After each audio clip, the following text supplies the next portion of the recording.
नमस्कार, केटीभी समाचारमा यहाँलाई स्वागत छ। सर्वप्रथम आजका प्रमुख समाचारहरू। गोर्खाल्यान्ड जोइन्ट एक्सन कमिटीले घोषणा गरेको 5 दिन घरभित्रै जनता कार्यक्रममा फेरबदल। 19 मा घरभित्रै जनता अनि 20 देखि 23 सम्म घर बाहिर जनता कार्यक्रमको घोषणा।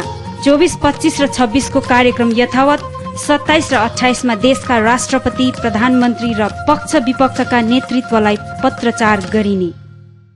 अनि घरभित्रै जनता असंवैधानिक बताउँदै मन्त्री गौतम देवले गरे प्रतिकार। आन्दोलनले पहाडको विकास र शिक्षामा रास ल्याएको उनको मन्तव्य। 5 दिवसीय घरभित्रै जनता कार्यक्रम अब 19 अगस्त घरभित्रै जनता अनि 20 देखि 23 अगस्तसम्म घर बाहिर जनता कार्यक्रमको रूपमा फेरबदल भएको छ।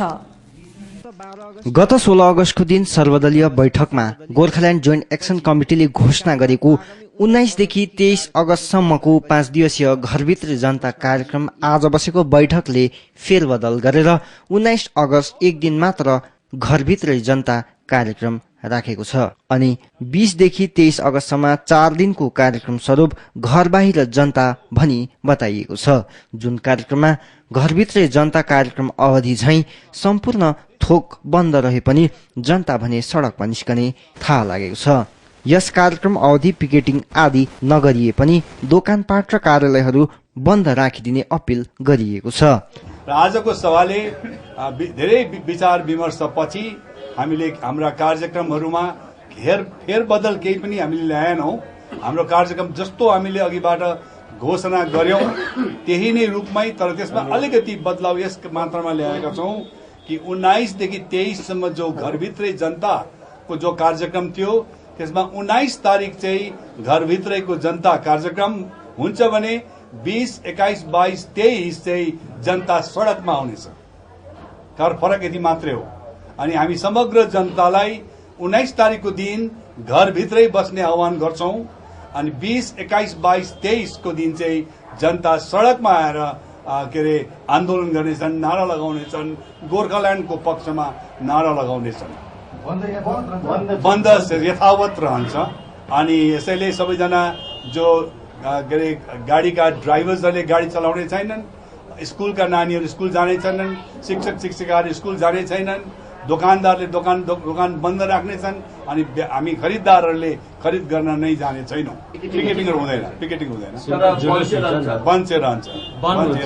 24 र 25 मा राँके जुलुस अनि 26 मा मानव साङ्लो कार्यक्रम यथावत रहेको छ भने 27 र 28 अगस्तमा गोर्खाल्यान्ड जोइन्ट एक्सन कमिटीले देशका प्रधानमन्त्री डाक्टर मनमोहन सिंह, युपीए अध्यक्ष सोनिया गान्धी, विपक्षी नेतृत्व सुषमा स्वराज आदिलाई फ्याक्स मार्फत गोर्खाल्यान्ड र जनाकांक्षा विषय पत्रचार गर्ने भएको बताइएको छ।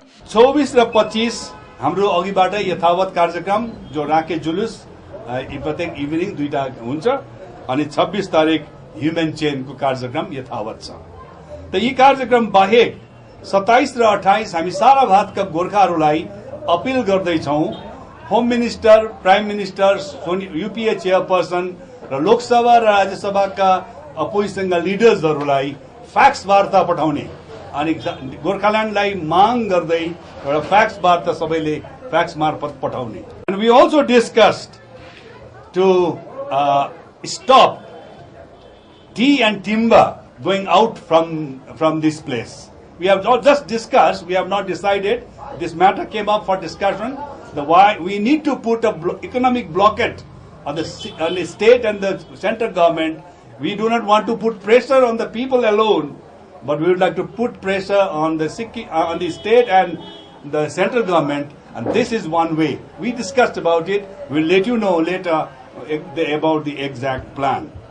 आज बसेको बैठकले आगामी 30 अगस्तको दिन अर्को बैठक बस्ने निधो गरेको छ भने आजै प्रोग्राम प्लान कमिटी पनि गठन गरिएको छ, जसमा रोशन गिरी, गोविन्द प्रधान, दावा पाखरिन, राजीव प्रधान आदि सदस्यका रूपमा चयन भएका छन्। भोलि हुने घरभित्रै जनता कार्यक्रमको निम्ति जनता प्राय तयार भइसकेको छ। गोर्खाल्यान्ड आन्दोलनको कार्यक्रम स्वरूप गोर्खाल्यान्ड जोइन्ट एक्सन कमिटीले आगामी 19 अगस्तदेखि 23 अगस्तसम्म गरेको घरभित्रै जनता कार्यक्रमको निम्ति जनता तयार रहेको देखिएको छ। बन्द छुट भएको 5 दिनभित्र जनताले आवश्यक वस्तु बटुलिसकेको बुझियो भने जान र पुग्न पर्ने गन्तव्यमा पनि जनता प्राय पुगिसकेको बुझिएको छ। गोर्खाल्यान्ड आन्दोलनलाई पूर्ण समर्थन गर्दै आइरहेको जनताले 5 दिवसीय घरभित्रै जनता कार्यक्रम पनि शिरोपत गरी पालन गर्ने पक्का भइसकेको थियो। तर अब घरभित्रै जनता कार्यक्रम 5 दिनबाट फेरबदल भएर एक दिन 19 अगस्तको दिन मात्र भएको छ। 5 दिनको निम्ति तयार रहेको जनताले अब एक दिन सहजै यस कार्यक्रमलाई पनि पालन गर्ने बुझिएको छ। यस कार्यक्रम अवधि आपतकालीन सेवा तथा आवश्यक निकाय जस्तै दूध, पानी, एम्बुलेन्स, न्यायिक एकाइ आदि खुल्ला रहने भएको छ। उत्तर बंगाल विकास मन्त्री गौतम देवले आज कालेबुङमा पत्रकारहरूसँग कुरा गर्दै घरभित्रै जनता कार्यक्रमलाई असंवैधानिक बताउँदै यसको प्रतिकार गरेका छन्। उत्तर बंगाल विकास मन्त्री गौतम देव आज लेप्चा डेभलपमेन्ट काउन्सिल गठनका कुराहरू लिएर कालेबुङ सर्किट हाउस आई लेप्चाहरूसँग बैठक गरे। यस पश्चात उनले पहाड़का तृणमूल कंग्रेसका नेतृत्वसँग पनि बैठक गरेका छन्। उनले पत्रकारहरूसँग कुराकानी गर्दै पहाड़मा चलिरहेको आन्दोलनको आलोचना गरेका छन्। गोर्खाल्यान्ड जोइन्ट एक्सन कमिटीले घोषणा गरेको घरभित्रै जनता कार्यक्रमलाई असंवैधानिक बताउँदै उच्च न्यायालयको आदेशको पनि अवमानना गर्दै यो कार्यक्रम गरिरहेको आरोप लगाएका छन्। यस कार्यको आफू पूर्ण रूपमा प्रतिकार गर्ने बताउँदै पहाड़मा भइरहेको आन्दोलनले पहाड़को विकास र शिक्षामा ठूलो ह्रास आएको बताएका छन्। आन्दोलनले मानिसहरू असुविधामा परेको अनि नानीहरूको विद्यार्जनको माझको समय रहेकोले धेरै बाधा पुगिरहेको पनि उनले बताएका छन्। अनि कतिपय परीक्षाहरू चलिरहेकोले परीक्षार्थीहरूलाई पनि बाधा पुगेको बताउँदै प्रशासनको पक्षबाट यसतर्फ प्रयोजन अनुसार सहयोग गर्ने पनि उनले बताएका छन्। आगामीकाल जे सोकल ঘরের ভিতরে জনতা মকান কা ভিত্ত মানসি যে প্রোগ্রাম নেওয়া হয়েছে এই প্রোগ্রাম এটা অনারেবল হাইকোর্টের যে ডাইরেকশন সেটাকে সম্পূর্ণভাবে ভায়োলেট করছে। এটা আনকনস্টিটিউশনাল, ইললিগাল। আমরা সরকার থেকে এর মধ্যে কালকে থেকে 23 তারিখ অবধি পরীক্ষা আছে, এক্সটার্নাল মাধ্যমিক এবং পিটিটিআই কিছু পরীক্ষা আছে বিভিন্ন জায়গায়। সে পরীক্ষার ব্যাপারে গভর্নমেন্ট থেকে সমস্ত রকম ব্যবস্থা নেওয়া হয়েছে। पहाड़मा शान्ति श्रृङ्खला कायम गर्न तथा ल एन्ड अर्डर बनाइराख्न केन्द्रीय बाहिनी आदि तैनात गरिएको पनि उनले दावी गरेका छन्। सरकारी कार्यालयका कर्मचारीहरू विषय पनि बोल्दै सबै कर्मचारीहरूले आफ्नो दायित्व निर्वाह गर्न पर्ने उनले बताएका छन्। साथै घरभित्र जनता कार्यक्रम अवधि सबै दोकानपाट खुल्ला राखिदिने पनि उनले अपिल गरेका छन्। We can do only to request them, to pursue them, to appeal them, to make open all the shops and establishments, to make the life normal. Gorkhaland joint action कमिटीको गठनलाई भागोपका सबै शाखाहरूले समर्थन गर्ने विश्वास डाक्टर एनोस दास प्रधानले जनाएका छन्। गोर्खाल्यान्ड जोइन्ट एक्सन कमिटीले गर्ने कार्यक्रममाथि केन्द्र सरकारले राजनैतिक तौरमा हस्तक्षेप गरून् भन्ने चाह राखिएको पनि उनले बताएका छन्। भारतीय गोर्खा परिसंघका राष्ट्रिय कार्यकारी अध्यक्ष डाक्टर एनोस दास प्रधान गोर्खाल्यान्ड जोइन्ट एक्सन कमिटीका अध्यक्ष चयन भएका छन्। देशमा भागोपका 23-24 वटा राज्य शाखाहरू हेर्ने कार्यकारी अध्यक्ष अन्य कुनै शाखा प्रशाखाहरूसँग सोधपुछ नगरी क्षेत्रीय राजनैतिक दलहरूको समूहका अध्यक्ष भइदिँदा भागोप अन्य शाखाहरूले कस्तो प्रतिक्रिया व्यक्त गर्ला भनी सोधिएको प्रश्नमा डाक्टर एनोस दास प्रधानले यो कुरो विचारणीय भए पनि धेरै शाखाहरूले उनको समर्थन जनाइसकेको अनि सबैले समर्थन गरी गोर्खाल्यान्ड आन्दोलन अघि बढाउनेछन् भनी आफ्नो विश्वसनीयता प्रकट गरेका छन्। संघले 2006 सालदेखि नै आफ्नो कार्यक्रम गर्दै आएको हो र क्षेत्रीय स्तरमा होस् या आञ्चलिक स्तरमा होस् या राष्ट्रिय स्तरमा भारतीय गोर्खा परिसंघले कार्यक्रमलाई अगाडि आफ्नै तरिकाले बढाउँदै आएको हो।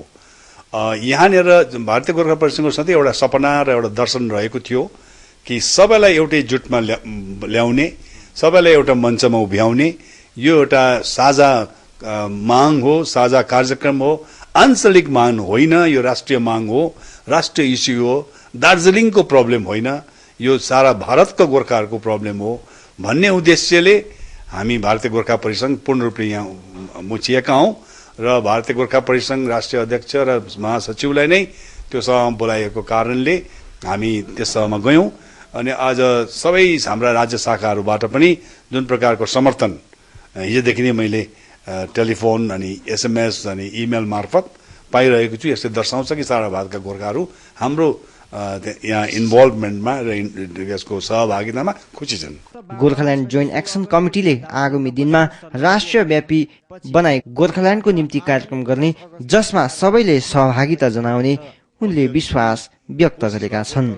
भागोपले सदा बृहत रूपमा मनाउने भाषा दिवस र बलिदान दिवस विषयमा पनि बोल्दै यस क्षेत्रमा आन्दोलनको परिवेशको कारण उस्तो कार्यक्रम नरहे पनि 24 र 25 अगस्तको दिन देहरादूनमा राष्ट्रिय कार्यक्रमको रूपमा बलिदान दिवस भव्य रूपमा मनाइने भएको उनले बताएका छन्। अब यो जुन कार्यक्रम 26 तारिकसम्म फ्याँक्नु भएको छ, यहाँ दुईवटा मुख्य इभेन्टहरू छ जुन इभेन्टलाई भारतीय गोर्खा परिषदले खुबै मान्यता दिने गर्थ्यो है। अनि तपाईँ त्यहाँ चेयरम्यान भएपछि यो इभेन्टहरूलाई पनि राष्ट्रिय रूप स्तरमा चाहिँ अझै बृहत रूपमा मनाउनु, जस्तो दुईटा इभेन्ट छ नि, भाषा मान्यता दिवस र शहीद दुर्गा मल्ल बलिदान दिवस होइन, जुन चाहिँ भागोपले धेरै ठुलो रूपमा पालन गर्थ्यो। अब तपाईँ त्यहाँ भएपछि यो दुईटा दिवसलाई चाहिँ अझ व्यापक रूपमा पालन गर्नु पर्थ्यो राष्ट्रिय स्तरमा भन्ने पनि कतै कतै मानिसहरूको भनाइ छ है। तर त्यो चाहिँ छोपियो त्यो यो कार्यक्रमले भन्दै सकिएको होइन। यो भाषा मान्य दार्जिलिङको यहाँको वर्तमान राजनैतिक परिवेश र अवस्थाको कारणले यहाँ मनाइन्न यहाँ, तर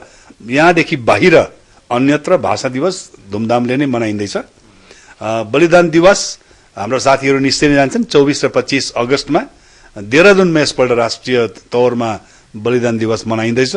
राष्ट्रिय तौरमा सबै राज्यका शाखाका प्रतिनिधिहरू त्यहाँ उपस्थित हुन्छन् र यो कार्यक्रम जारी हुन्छ। यसरी नै अब गोर्खाल्यान्ड जोइन्ट एक्सन कमिटीले भावी दिनमा दिल्लीमुखी कार्यक्रम गर्दै अगोर्खाहरूलाई गोर्खाल्यान्डको औचित्य बुझाउनु रहेको तथा यस आन्दोलनको अवस्थामा केन्द्रको हस्तक्षेप राजनैतिक तौरमा होस् भन्ने उनीहरूले चाहेको बताएका छन्। दिल्लीमा हाम्रो साथीहरू अघिदेखि नै यसमा लागि परेका छन् अनि यसलाई हामी निश्चय नै अघि बढाएर लैजान्छौँ। हिजो मात्रै पनि यो कुरा भएको छ। नोभेम्बर 23-24 मा हामीहरू दिल्ली चलो कार्यक्रम, दिल्लीमुखी कार्यक्रम भनेर मेन कार्यक्रम चाहिँ रामलीला मैदानमा 1 लाख गोर्खा भेला गर्ने कार्यक्रम हिजो मात्रै चर्चामा आयो। त भोलि हामीहरू यसलाई निर्णय लिनेछौँ। त्यसबाहेक अरू विभिन्न कार्यक्रमहरू पनि हामी जारी रहनेछ। बाल सुरक्षा अभियानले आज चन्द्रलोक परिसरमा एक कार्यक्रम गरी चिल्ड्रेन क्लब स्थापनाको 6औं वर्षगाँठ पालन गरेको छ। बाल सुरक्षा अभियानले नानीहरूको सुरक्षा, अधिकार र संरक्षण विषय विभिन्न कार्यक्रमहरू गर्दै आइरहेको छ। नानीहरूमाझ गएर सचेतना छर्ने कार्यक्रम गर्ने गर्दछ भने यसै कार्यक्रम अन्तर्गत आज चन्द्रलोकमा चिल्ड्रेन क्लब स्थापनाको 6औं वर्षगाँठ पालन गर्दै क्लबका पद अधिकारीहरूको निर्वाचन पनि गरिएको छ। चिल्ड्रेन क्लबका विशेष अध्यक्ष, उपाध्यक्ष, सचिव, कोषाध्यक्ष आदिको चयन तथा 3 जना कोर मेम्बरहरू पनि चयन गरिएको छ। यस कार्यक्रम र यसको औचित्य विषय बीएसए का प्रतिनिधि तेज कुमार थापाले प्रकाश पारेका छन्। नानीहरूको भित्रमा चाहिँ एउटा लिडरशिप पैदा गर्नुको लागि चाहिँ यो हाम्रो एउटा प्रोग्राम छ। यसमा चाहिँ नानीहरूको अब एक्टिभिटी धेरै नै अवेरनेसलाई लिएर, नानीहरूको राइट्सहरूलाई लिएर हुन्छ। सोसाइटी डेभलपमेन्टको विषयमा चाहिँ नानीहरूले आफ्नो एउटा भागीदारीहरू देखाउन सक्छ। तर चाहिँ नानीहरूलाई यो बोध गराउनुको लागि कि यहाँ राइट्स सँगसँगै चाहिँ हाम्रो एउटा सोसल रेस्पोन्सिबिलिटी छ। त्यो कारण चाहिँ नानीहरूले आफ्नो एउटा हामी कसरी चाहिँ हाम्रो समाजलाई, हाम्रो सोसाइटीलाई कन्ट्रिब्युट गर्नु सक्छौँ। हवस् त, यो थियो आजको हाम्रो केटिभी समाचार। यहाँले हाम्रो समाचारको प्रमुख अंश, ब्रेकिङ न्युज लगायत टप स्टोरी आदि कुनै पनि समय अनलाइन हेर्न सक्नुहुनेछ, जसको निम्ति लगइन गर्नुहोस् www.kalimpongtv.com। आजको निम्ति म लगायत सम्पूर्ण केटिभी टोलीलाई बिदा दिनुहोस्। नमस्कार।